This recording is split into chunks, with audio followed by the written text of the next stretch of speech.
I was working for a big PR firm and I had a gay friend in another office, and I said, John, I have this vision that someday I would have my own PR firm and I'm going to do normal mainstream PR stuff, but I'm going to do gay and AIDS stuff too. He's like, oh, that can never happen. And I said, I don't know, I'm going to try. Among my early clients, I started doing work for organizations like AIDS Project Los Angeles and Commitment to Life and other events. And I had to. You couldn't.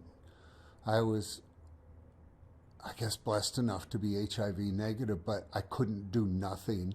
I couldn't sit on the sidelines. I had guilt. I had survivor's guilt. I was a Jewish boy with this guilt that how should I survive when everybody else, I was no less sexually active than anybody else. I was just flukily lucky or was doing different things at different times, or I was in Chicago, whatever it was.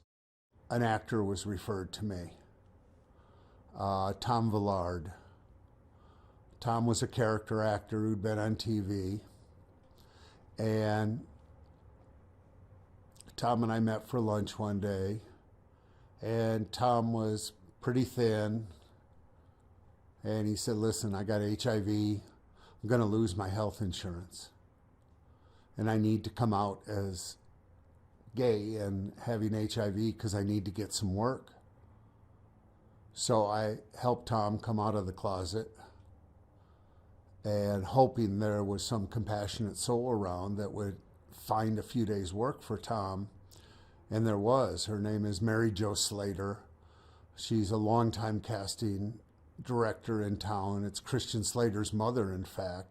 Because of her kindness and her willingness to get Tom a few days' work, Tom had health care up until the end of his life and never had to worry about that. He had other worries. And certainly it was not easy, but she took one major worry away from him. And she's a goddess to me. And I just want everybody to know. It's a different closet. People were very fearful because people didn't know the Tom Villard situation. People didn't know how to react with somebody with HIV. They were still fearful. They're probably still fearful today. There's still a lot of stupidity. If you told certain people in certain parts of the world that he's got AIDS or he's got HIV, some people wouldn't want to sit at the same dinner table with them, and some people might be paranoid. So you not only have to take them out, you have to overcome the fear and tell people it's going to be all right. So almost inevitably, when you take somebody out as HIV positive, you have to bring a doctor along, and pave the way and say, here's why it's perfectly safe. Here's why they can work on a set just like anybody else. And unless you're going to have sex in the trailer, you're probably going to be okay. Not many people choose to do it. They just think it's nobody's business. And, as I always explain to people, casting is a business of no. This one's too tall, this one's too short, this one's too this or not enough that. And they don't want to give people a reason to say no.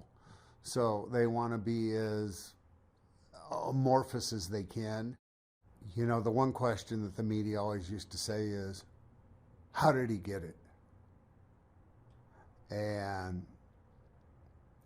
I always trained my clients well, and the answer was, I wish there was as much focus on how we get rid of it as there was on how we got it. Because when you ask about how you got it, you seem to want to stigmatize how different people got it and separate them into groups of the guilty and the innocent, and that doesn't have any place in this discussion. The media was very complicit early on in the cover-ups, okay? And unless they had some sort of proof, they wouldn't say AIDS. When Liberace died, when Roy Cohn died, some other prominent people, if the publicist or a doctor would say they died of pneumonia or they died of lymphoma, that's what the paper would say. I came out after I graduated in college in '78, and my mother was pretty extraordinary. And she started crying. I said, don't cry, I'm fine, I have friends, I'm living a happy life. And she said, I'm crying for all the pain you had growing up that I couldn't help you with, which I just can't imagine a better response. And she took to wearing an AIDS ribbon, when AIDS was the thing. And if you dared make a gay joke or say something insensitive about AIDS, she would rip you a new asshole. Myrna would tear you apart. My son's gay. I don't find that amusing. And she would just look at you and burn a hole through you. And I remember she'd tell me every so often, oh, I had lunch with so-and-so. I said, why? She said, oh, her son is gay. She wanted to talk to me. And she says, how do you handle it so well, Myrna? And my mother would just say, it's my son. What choice do I have but to love him?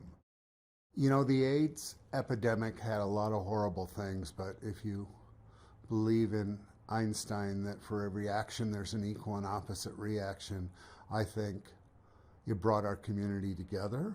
It made the LGBT community one of the best organized communities in the world politically.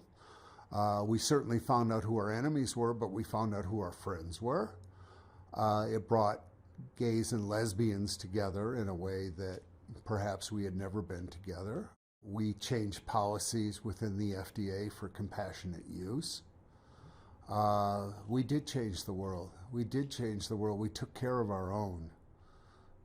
We gave our friends sponge baths. We fed them. We paid their rent. We did what we had to do. Nobody else was looking out for our friends. We had to. And we did, and